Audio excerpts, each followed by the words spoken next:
falar um pouco sobre visão aqui para a nossa igreja, mas até lá eu quero continuar pregando algumas parábolas e alguns temas aqui à igreja, que eu venho desenvolvendo. Os irmãos sabem que eu tenho estudado essas parábolas já há bastante tempo, eu tenho a pretensão de escrever um livro sobre isso, então estou colecionando as informações aqui, para, se Deus permitir, fazer isso um dia, em breve aí, isso possa acontecer.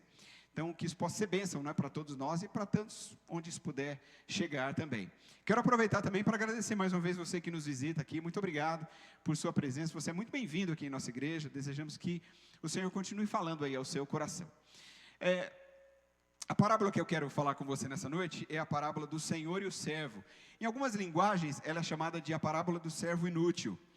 E é interessante a gente pensar nessa parábola, porque a gente vive hoje numa sociedade muito materialista, não é? E essa sociedade que vivemos, a sociedade ocidental, quando a gente olha para essa parábola, e a gente olha para o mundo que estamos vivendo, especialmente esse lado do mundo que nós estamos vivendo, parece que essa parábola fica meio fora de lugar, fica meio desconectada da nossa cultura.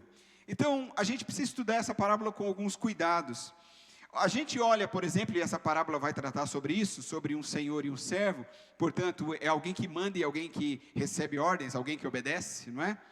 Então, estamos tratando nessa parábola aqui de uma relação trabalhista.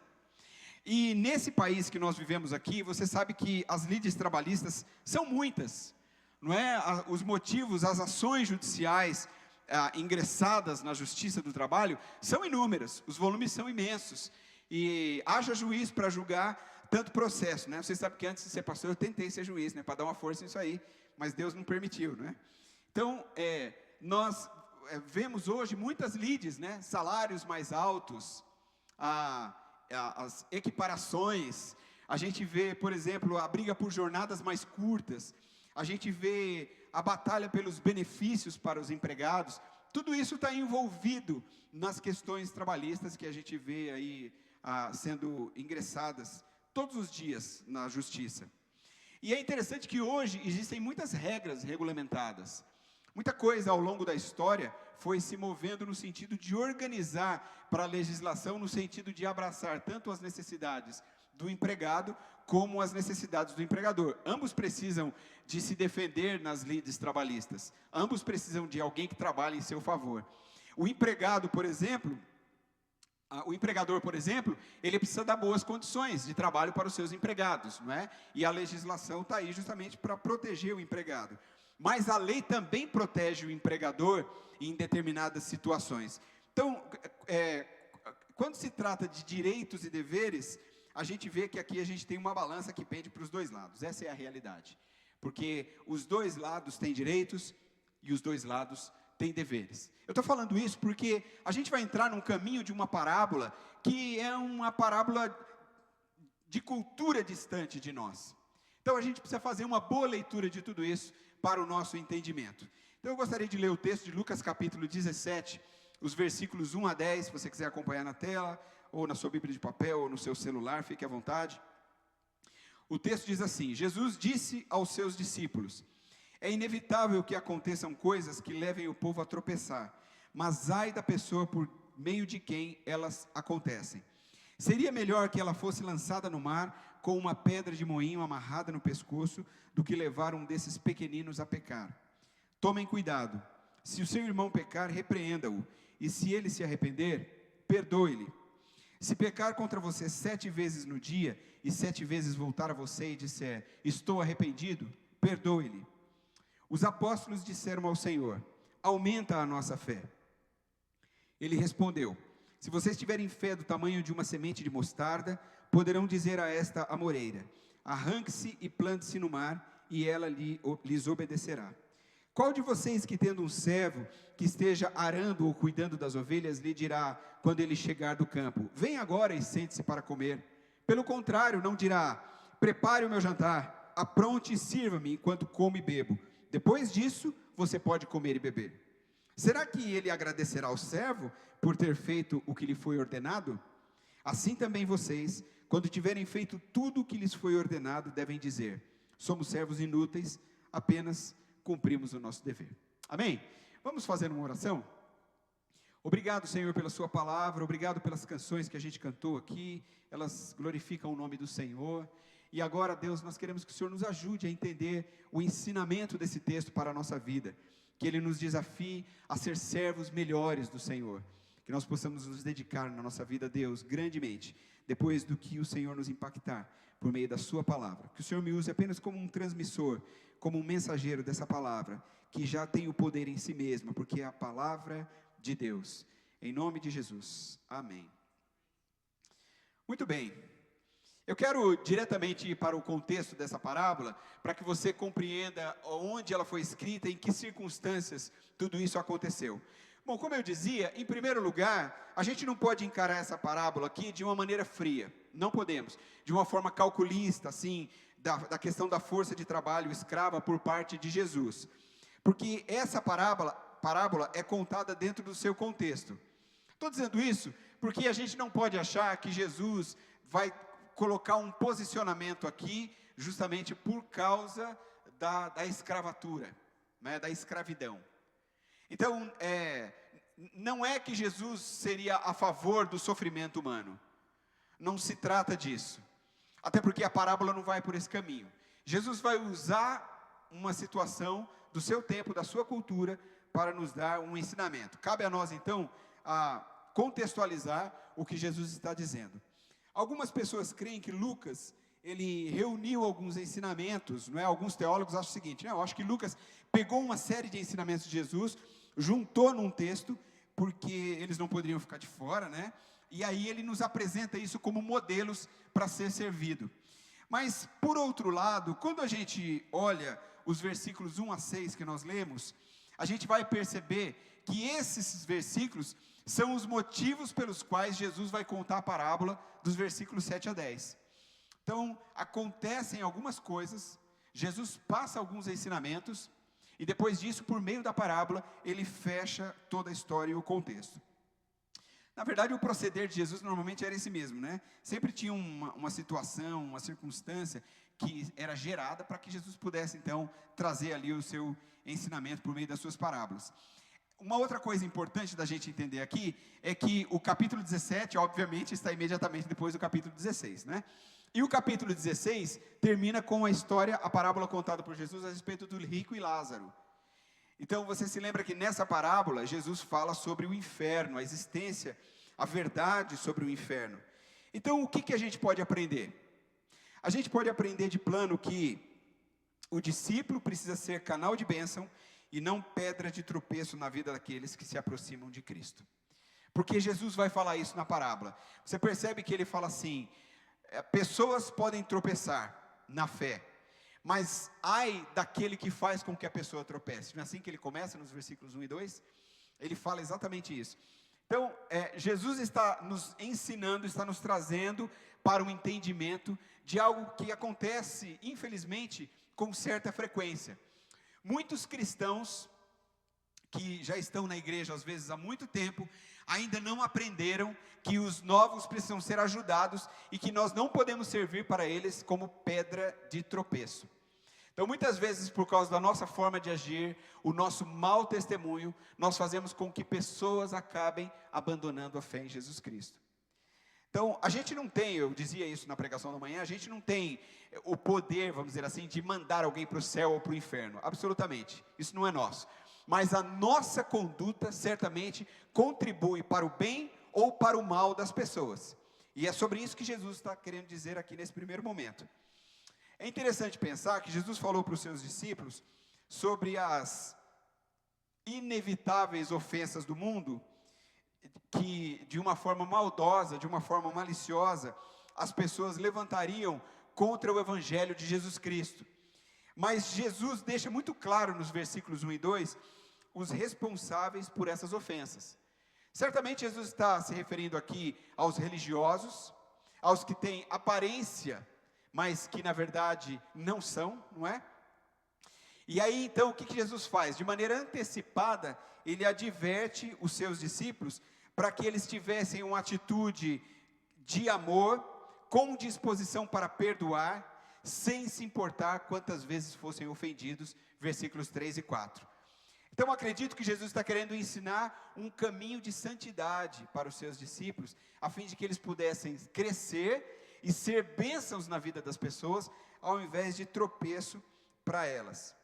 Então isso aqui significa que da mesma forma que é um terrível pecado a gente ser uma pedra de tropeço na vida das pessoas, que vão se achegando a Jesus Cristo, é um grave pecado também nós não perdoarmos as pessoas que pecam contra nós. Jesus vai nos mostrar isso por meio de degraus. E sobre o perdão, é interessante também a gente pensar que o perdão, em qualquer circunstância, ele passa pelo processo. E o processo é o que você está vendo aí: pecado, repreensão, arrependimento e perdão.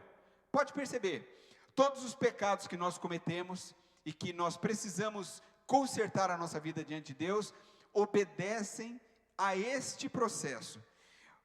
Foi Jesus quem ensinou a esse respeito.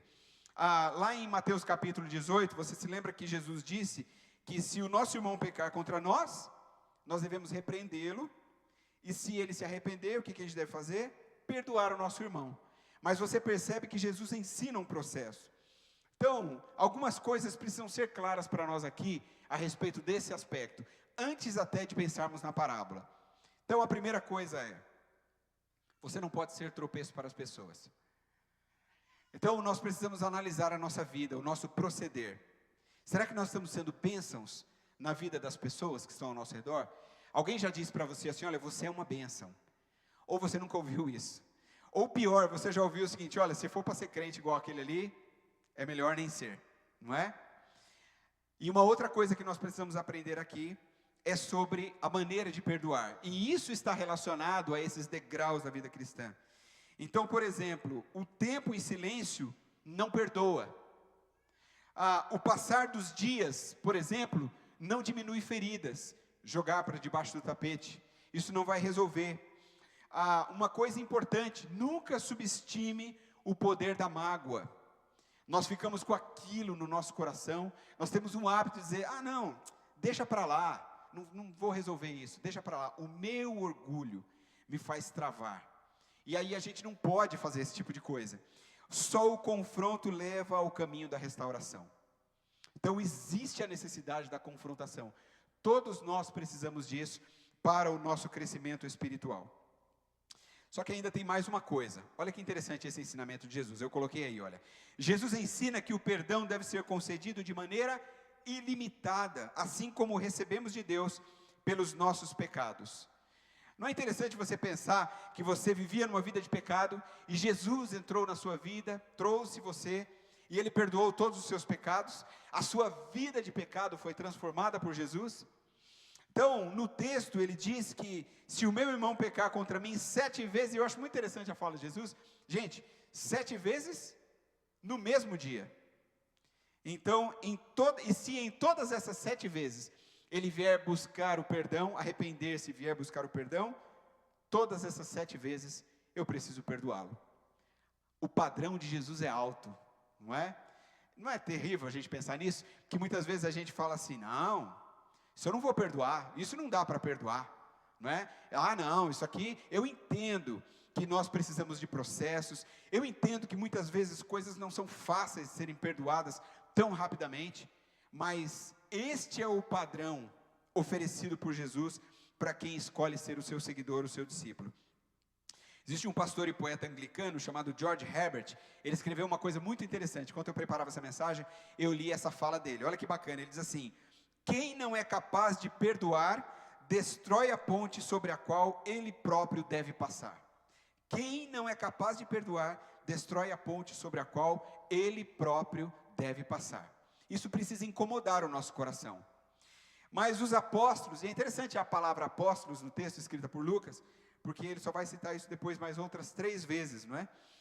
Os apóstolos de Jesus Cristo aqui, conscientes das dificuldades que o coração humano tem de cumprir esses mandamentos, que é o mesmo sentimento que você está tendo agora e que eu também, eles falaram no versículo 5, eles dizem a Jesus: se a coisa é assim, aumenta a nossa fé. Não é interessante? Eu não sei você, mas eu acho que se eu fosse um deles, eu ia falar a mesma coisa.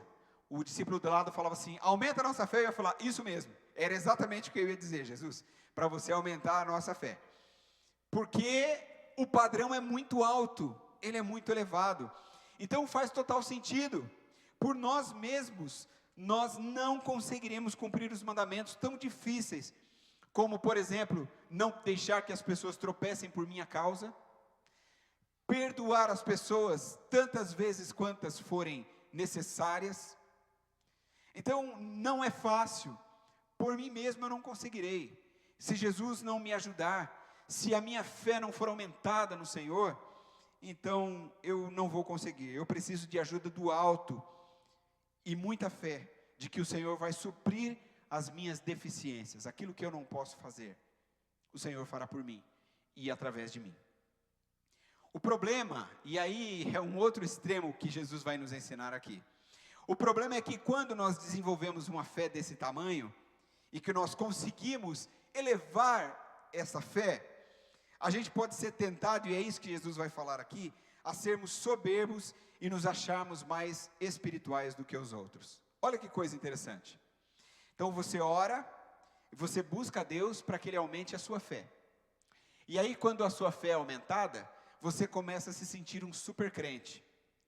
E aí você começa a achar que você está num padrão mais elevado, né? Você é o santo homem de Deus, né? A varoa valorosa do Senhor. E aí você começa a achar que, você começa a se achar espiritualmente, não é? E aí Jesus vai nos ensinar alguma coisa sobre isso, para que nós tomemos cuidado. O sofrimento da batalha cristã, que os seus discípulos tinham que manter, e esse desejo de um descanso, de uma recompensa futura, porque é isso que acontece. Ora, se eu estou exercendo bastante fé, se eu estou num nível mais elevado de espiritualidade, não há dúvida, Deus tem que me recompensar, não é isso? Então nós começamos a ir por esse caminho. Então se eu me torno um crente mais espiritual, Deus tem que derramar mais bênção sobre a minha vida.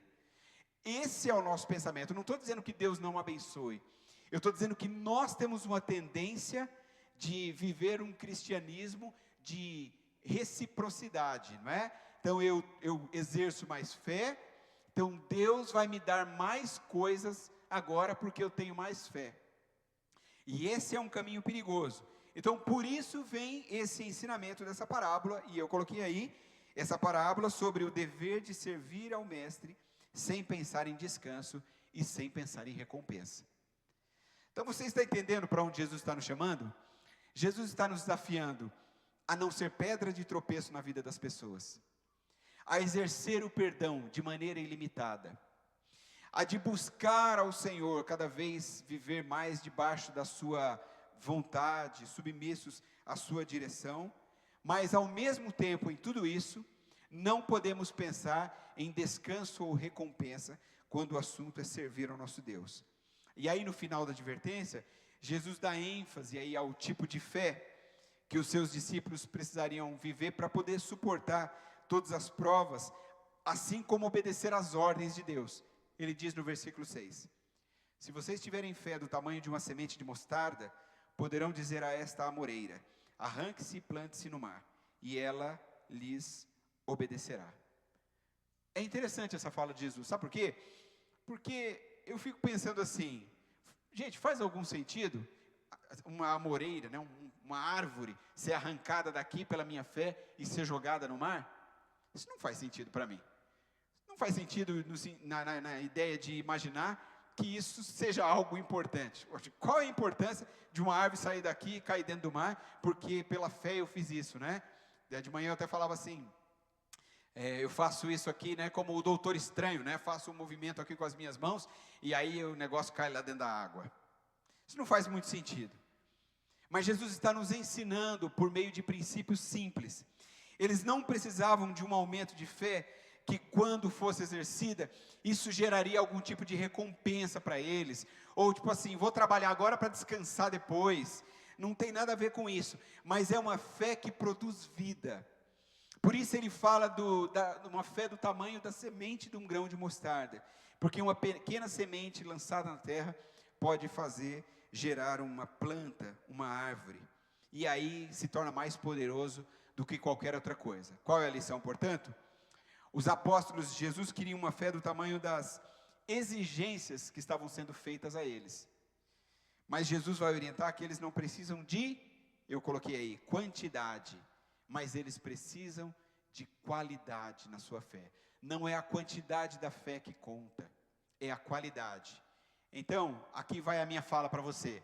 Não precisa ir atrás do grande homem de Deus. Não precisa ir atrás do pastor que desvenda os grandes mistérios. Não precisa. Jesus está dizendo assim: se você tiver uma fé do tamanho de um grão de mostarda, você pode dizer a uma árvore que ela saia daqui e ela vai ser lançada no mar. Jesus está nos ensinando um princípio de vida.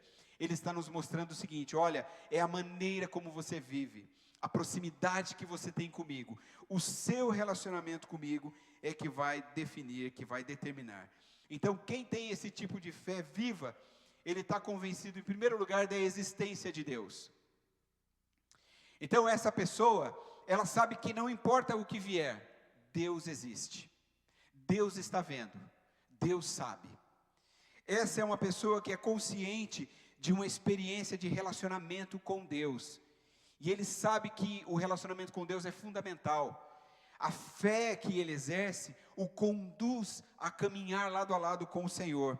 E essa pessoa, ela se preocupa em estar completamente submisso à vontade de Deus. E aquilo que Deus fizer, ele estará feliz, sabendo que essa é a vontade do Senhor para a sua vida. É para essa fé que o Senhor está nos convidando. Sabe o que eu acho isso aqui, irmãos? Eu acho que isso é um alívio para nós, é um alívio. Porque às vezes nós olhamos as pessoas buscando o sobrenatural, não é? Eu ouço muito isso, eu quero o sobrenatural de Deus. E aí, sabe qual é o problema? Não é que Deus não faz o sobrenatural, não é isso. Mas sabe qual é o problema? É que quando o sobrenatural não acontece, eu me frustro. Porque eu queria o sobrenatural. Só que o sobrenatural é exceção, ele não é regra. O que é o comum? O comum é dia a dia, é levantar de manhã, tomar o seu café, ir para o seu trabalho, voltar para a sua casa, encontrar-se com a sua família, descansar um pouco, dormir, trabalhar no outro dia, não é isso? O que é o normal? O normal é nós virmos aqui à igreja, fazemos as nossas programações, temos os nossos cultos, os nossos encontros, os nossos pequenos grupos, os nossos estudos bíblicos, escola bíblica. O que é normal? Ensaiarmos para o louvor, cantarmos as canções. O que é normal? O pastor se preparar para a sua pregação, não é isso? O que é normal? Compartilharmos os assuntos, orarmos uns pelos outros, andarmos lado a lado, ajudar-nos mutuamente. Isso é o normal. O extraordinário acontece? É claro que o extraordinário acontece, mas ele é o extraordinário. O ordinário é caminhar com o Senhor. Sabe por que eu falo isso? Porque as pessoas que buscam só o sobrenatural, o extraordinário, não tem constância. Porque quando Deus não faz o extraordinário, o sobrenatural, elas se frustram, porque Deus não deu o que elas queriam. Ou porque não aconteceu com você o sobrenatural que aconteceu com o outro. Por que Deus curou o filho do outro e não curou o meu? Por que Deus deu emprego para aquele e não deu para mim? Percebe? Então nós entramos num caminho muito perigoso quando nós enveredamos por aí. Jesus diz assim: se você tiver uma fé do tamanho de um grão de mostarda, você planta o seu grão. No tempo certo, ele vai crescer, e ele vai frutificar, e ele vai ser bênção para você. Jesus está nos convidando para uma caminhada. Jesus está chamando a gente para uma vida de relacionamento, do dia a dia mesmo. Jesus quer estar com a gente no trabalho, Jesus quer estar conosco nas nossas conversas, Jesus quer estar nas nossas celebrações aqui nos domingos, mas também no nosso pequeno grupo, mas também na nossa conversa de um com o outro. Jesus quer estar conosco no ordinário, no dia a dia. E aí nós sentimos a presença e a intervenção do Senhor, o cuidado do Senhor conosco todos os dias. Amém? Eu quero falar para você agora sobre o conteúdo dessa parábola. Dos versículos então 7 a 10, Jesus passa a contar essa parábola, como ele sempre gostava de fazer, em forma de pergunta. E aí ele diz: qual de vocês que tendo um servo que esteja arando ou cuidando das ovelhas, lhe dirá quando ele chegar do campo: vem agora e sente-se para comer? Ao contrário, não dirá: prepare o meu jantar, apronte-se e sirva-me, enquanto como e bebo, depois disso você pode comer e beber? Será que ele agradecerá ao servo por ter feito o que lhe foi ordenado? Assim também vocês, quando tiverem feito tudo o que lhes foi ordenado, devem dizer: Somos servos inúteis, apenas cumprimos o nosso.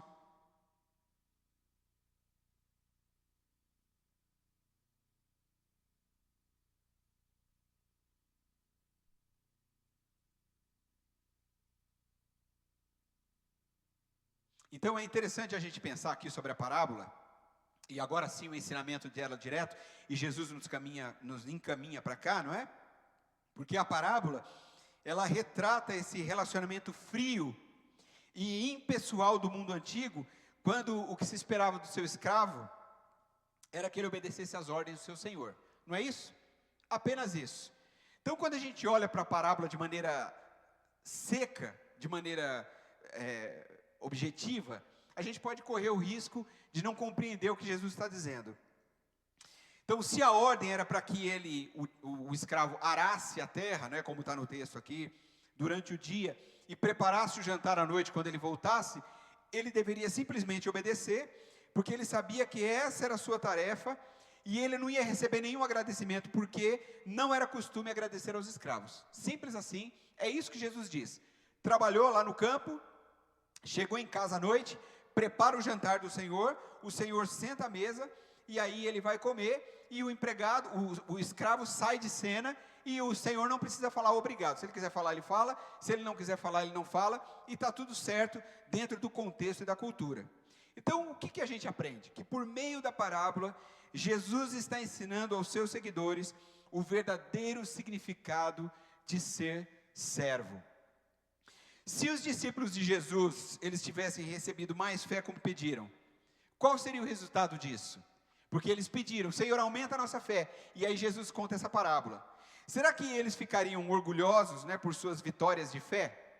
Ou permitiriam que essas conquistas fizessem com que eles se sentissem cada vez mais escravos do Mestre Jesus? Qual seria a postura deles com o aumento da sua fé? É fácil da gente entender isso aqui. É só a gente olhar para um outro texto. Lucas capítulo 10, versículo 17. Quando Jesus tinha enviado os seus discípulos para uma missão, eles voltaram com alegria. Olha o que eles falavam no texto. Senhor, até os demônios se submetem a nós em teu nome. Lucas capítulo 10, versículo 17. Olha que coisa interessante. Ele diz assim, até os demônios se submetem a nós em teu nome. Interessante que eles falam do nome de Jesus, mas eles falam, né, se submetem a nós. É interessante que eles glorificaram aquilo que eles tinham realizado, mas não objetivamente aquele que tinha outorgado o poder a eles. Está vendo? Logo de primeira, eles já se exaltaram. Então não é de se admirar que nós também temos essa tendência hoje. Quando acontece algo por meio de nós, a gente corre o risco de achar que nós somos os bonzões, né? Que nós somos os ungidões, somos os melhores, os super crentes. Então a parábola, ela tem como objetivo prevenir contra esse perigo que na verdade é sutil, de nos sentirmos satisfeitos com o serviço que prestamos a Deus, e contra essa esperança de que seremos recompensados por fazer aquele serviço. Não é bom? Então eu servi a Deus, agora eu vou ter uma fase de descanso. Não, eu já trabalhei muito, já dediquei muito a minha vida, agora eu vou dar uma pausa. Muita gente fala isso, ouço muito isso. Não, eu já trabalhei bastante, agora eu vou parar um pouco, não é? Vou dar uma pausa de me envolver, né? De me dedicar. Outra coisa que as pessoas ficam muito esperando recompensas. Bom, se eu servir a Deus, então Deus vai me abençoar, né? Logo, Ele vai me abençoar por aquilo que eu fiz. Então, em outras palavras, é como se Jesus estivesse dizendo algo mais ou menos assim para os seus discípulos. Vocês querem mais fé? Então desenvolvam em seu viver mais humildade e obediência. Então, a realidade é a seguinte: o lugar mais alto onde nós podemos estar é aos pés de Cristo. O lugar mais proeminente que você pode se encontrar é derramado aos pés da cruz. Jesus nos desafia a isso. E como que a gente aplica isso à nossa vida? Vou falar para vocês em 3 coisas. A primeira delas é que o servo prioriza o seu senhor. Como eu aplico isso? O que a parábola me ensina? O servo prioriza o seu senhor. Então essa parábola, acima de todas as coisas, ela afirma a autoridade de Jesus sobre os seus servos. É interessante a gente pensar que embora Jesus tenha lavado os pés dos seus discípulos, ali no cenáculo, no seu último ato entre eles, embora a gente leia nas profecias do Apocalipse e nas falas do próprio Jesus, não é? De que ele diz que naquele grande dia ele nos servirá, nós precisamos entender o seguinte: Jesus não é um igual, não é. Hoje a gente vê muitas pessoas tentando manipular Jesus. Sabe como que elas fazem isso? Assim, olha, venham aqui, porque aqui, tal dia vai ter grandes milagres e sinais. Isso é tentar manipular Deus, não é? E elas usam até um texto para falar isso. Venham que hoje o Senhor fará maravilhas no meio de vós. Tem um texto bíblico assim, não é? Mas tiram o texto do seu próprio contexto e elas tentam manipular Deus, como se Deus vai submeter às palavras que eu estou dizendo. Então, muito cuidado com esses armadilhas que são armadas. O Senhor é o nosso Deus, Ele é absoluto e Ele é poderoso. Nele se resumem todas as coisas. O fazer está no Senhor. E ser servo é estar em condição humilde, mas não em condição humilhante. O Senhor não faz isso conosco. Na parábola, o servo, ele teria de servir ao seu Senhor. Mas isso não significa que ele não teria tempo de refeição e descanso. Porque a parábola não diz o contrário. Não é verdade?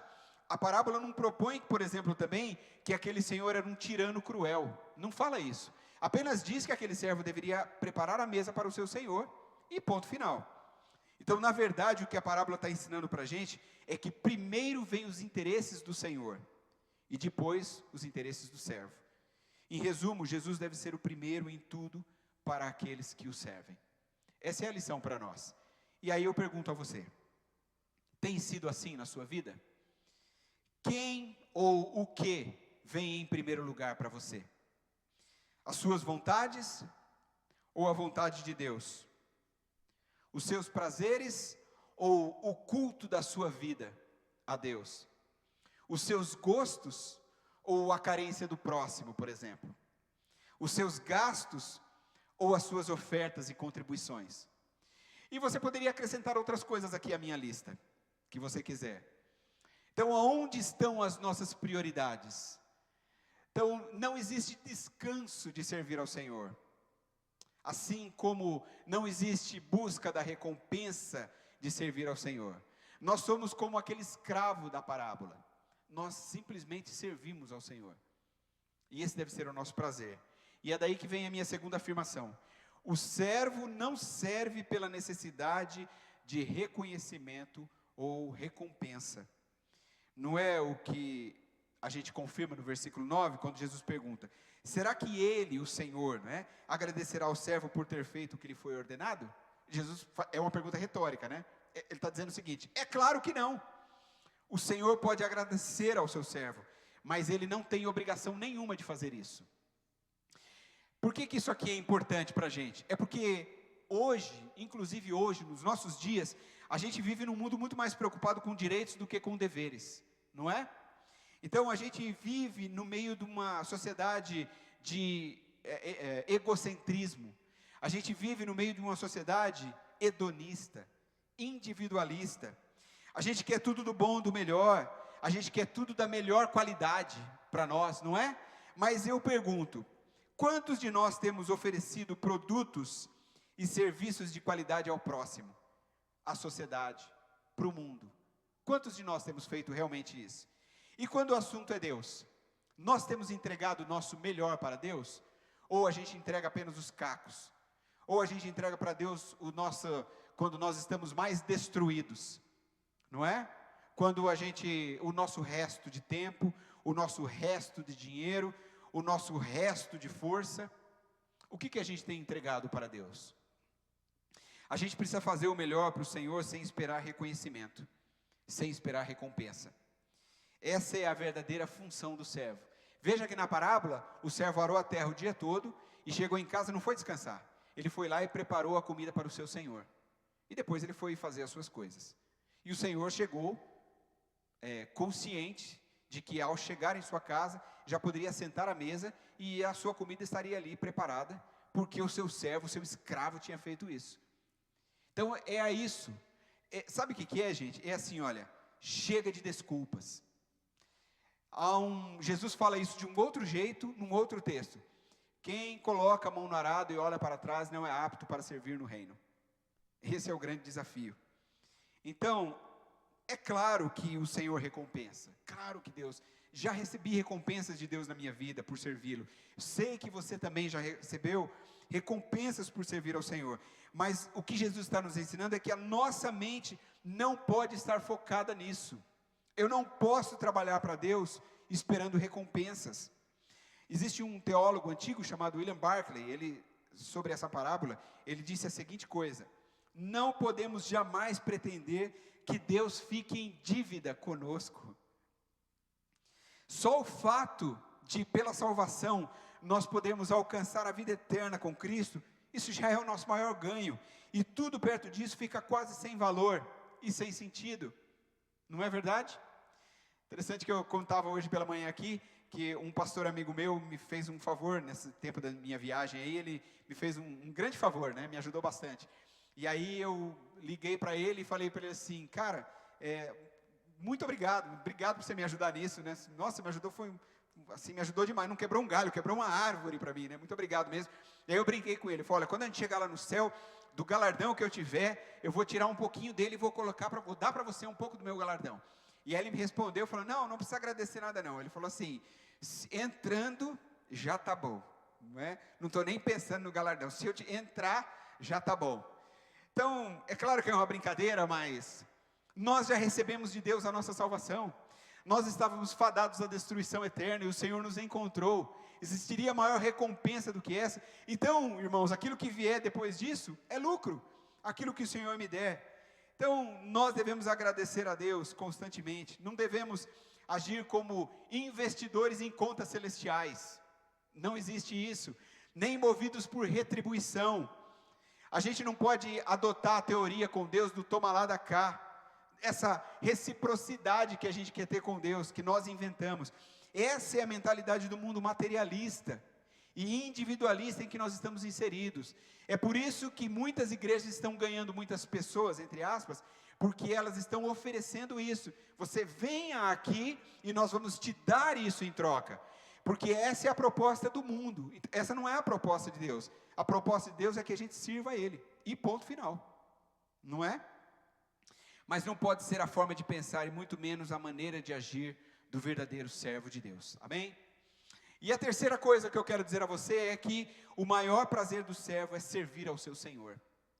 Então o nosso dever precisa ser, ao mesmo tempo, o nosso prazer. Em outras palavras, não pode ser um peso. Nós não precisamos de elogios para servir, porque a gente já tem o que precisamos: a salvação e a possibilidade de ser úteis no serviço a Cristo. Você é capaz de enxergar o serviço cristão como um privilégio?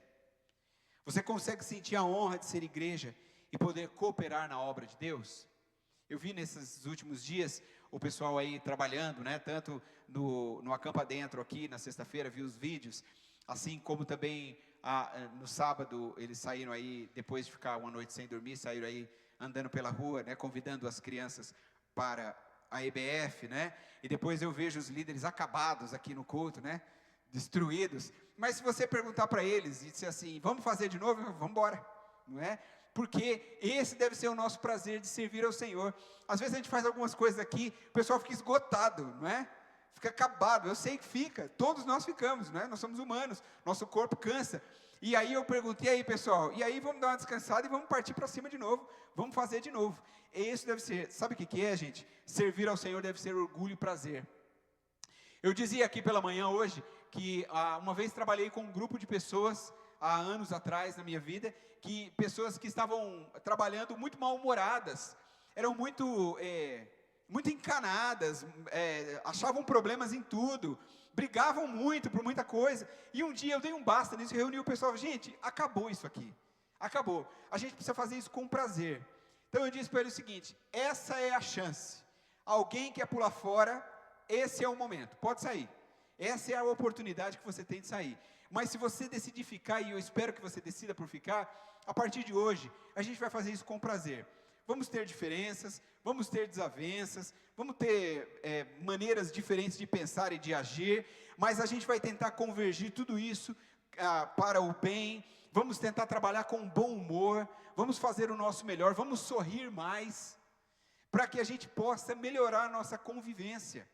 Então esse é o grande desafio, servir ao Senhor é um grande prazer, deve ser um grande privilégio, e é um grande prazer. Então eu desafio você a servir a Jesus com bom humor, sirva a Jesus com um sorriso no rosto. Eu sei que vai ter dia que é mais difícil, eu sei que vai haver dias que você vai estar mais cansado, talvez vai ter algum dia que você vai chegar e você não vai estar muito legal por coisas que aconteceram, mas não passe isso para as outras pessoas. Lembre-se que você está servindo ao Senhor.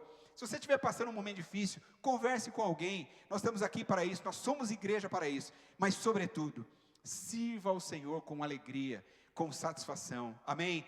Que a gente possa ser uma igreja assim. Eu tenho sido muito feliz aqui ao lidar com os líderes, não é? E às vezes a gente faz as coisas aqui, eu lanço uma ideia, e aí o pessoal sai correndo atrás, e às vezes quando a gente está lá no meio da conversa, eu já vejo o pessoal pensando assim, meu Deus, isso vai ser um trabalho miserável, né? Vai ser um trabalho muito grande para todos nós.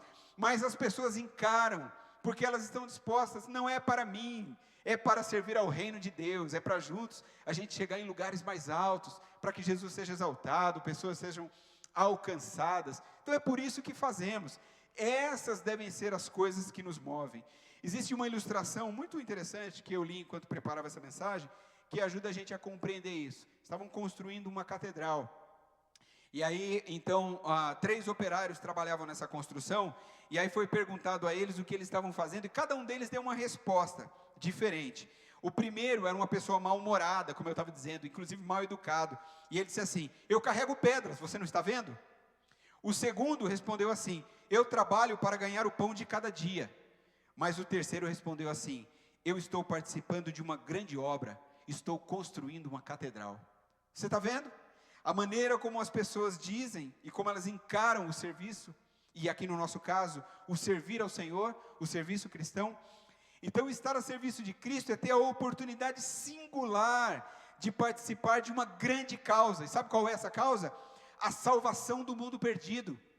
Você, como um filho de Deus, como um servo de Jesus, está envolvido no maior projeto da humanidade. Acredite, tudo que eu e você pudermos construir nesse mundo, por melhor que seja, vai terminar aqui nesse mundo. Mas quando nós podemos ajudar pessoas a se aproximarem de Deus, quando eu não sou pedra de tropeço na vida de alguém que está se achegando ao Senhor, quando eu exerço o perdão na vida dos outros e me abro para o perdão também, então nós estamos servindo ao reino de Deus. E as pessoas veem em nós Cristo, e então elas querem isso para elas também, e elas se entregam ao Senhor. Por quê? Porque Deus amou o mundo de tal maneira que deu o seu Filho unigênito, para que todo aquele que nele crê não pereça, mas tenha vida eterna. Esse é o principal versículo da Bíblia, esse é o tema da Bíblia. Portanto, eu e você estamos envolvidos no projeto de Deus para ganhar o mundo. Nada pode ser maior do que isso para nós. Portanto, nós estamos envolvidos em algo grandioso, a maior obra de toda a humanidade, que vai levar as pessoas, inclusive nós, para a eternidade. Então, ainda que falhos e imperfeitos como somos, Deus está nos convocando para sermos seus servos, no seu maior, por que não dizer, o seu grande e único projeto, a nossa salvação. Amém? Desafio você a servir ao Senhor com alegria em seu coração. Eu quero concluir essa mensagem dizendo o seguinte, que o serviço a Deus deve ser a nossa razão de ser, o significado e a base da nossa vida. A gente deve servir com amor, a gente não deve servir com um sentimento de obrigação. Eu sei que eu falo uma frase que talvez para alguns é um pouco controversa, mas eu acredito nisso, e eu digo aqui na igreja, vocês já sabem que eu falo isso, que tudo que começa no início da frase com tem que, olhando para o que nós estudamos aqui agora, no meu ponto de vista, não serve. Então assim, eu tenho que ir à igreja, eu tenho que devolver dízimo, eu tenho que participar de um pequeno grupo, eu tenho que estar num ministério, eu tenho que estar envolvido nisso ou naquilo. A minha resposta para você é um sonoro não. Você não tem que estar em nada disso. Você deve fazer essas coisas movidas primeiro pela salvação que você recebeu em Cristo e a missão que Ele te deu, que está no combo dessa salvação. Segundo, porque você deve ter prazer, porque o que Jesus fez por você é muito maior do que qualquer coisa que eu e você possamos fazer.